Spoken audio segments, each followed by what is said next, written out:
Nous allons maintenant aborder la notion de diastéréoisomérie.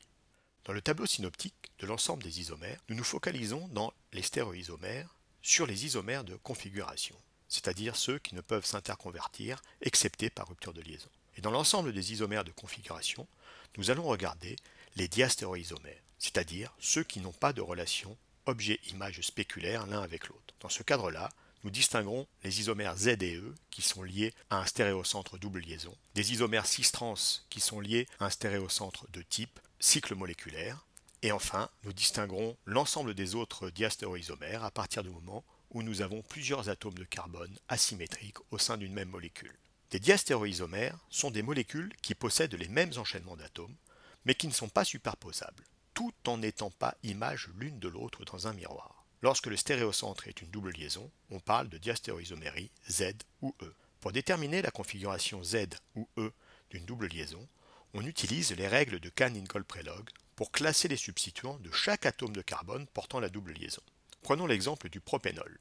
Dans un premier temps, on applique les règles de séquençage sur chaque atome de carbone qui porte la double liaison. Le groupement OH avec l'oxygène connecté au premier carbone de la double liaison sera de priorité 1, et le carbone du groupement méthyle sera lui aussi de priorité 1 par rapport à l'hydrogène. On regarde ensuite la disposition des priorités 1.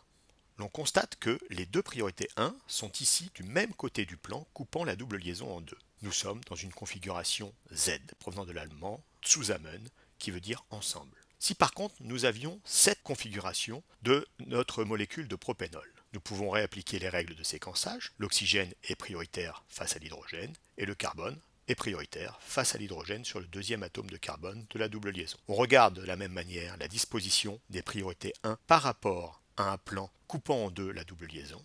Nous voyons que les deux priorités 1 sont ici de part et d'autre du plan coupant la double liaison. Nous sommes alors en configuration E, E provenant de l'allemand Entgegen.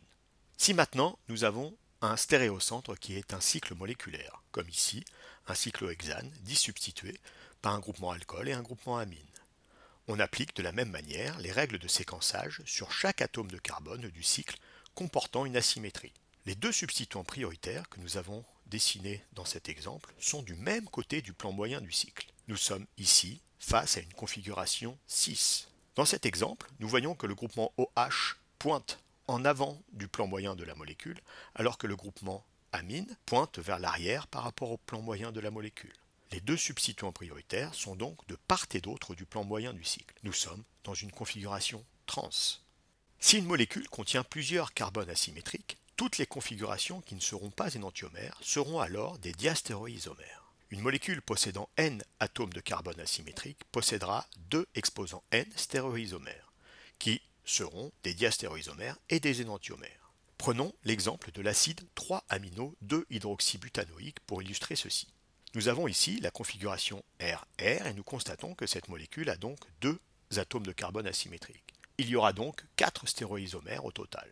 Nous avons dessiné ici la représentation RR de cette molécule et nous pouvons dessiner l'énantiomère qui sera donc de configuration absolue SS.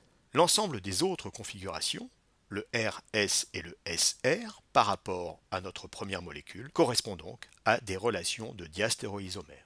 Ainsi, au sein de l'ensemble de ces 4 stéréoisomères, nous pouvons voir qu'il existe un énantiomère de la configuration RS qui est l'énantiomère SR, et l'ensemble des autres relations entre les différents stéréoisomères est une relation de diastéréoisomère.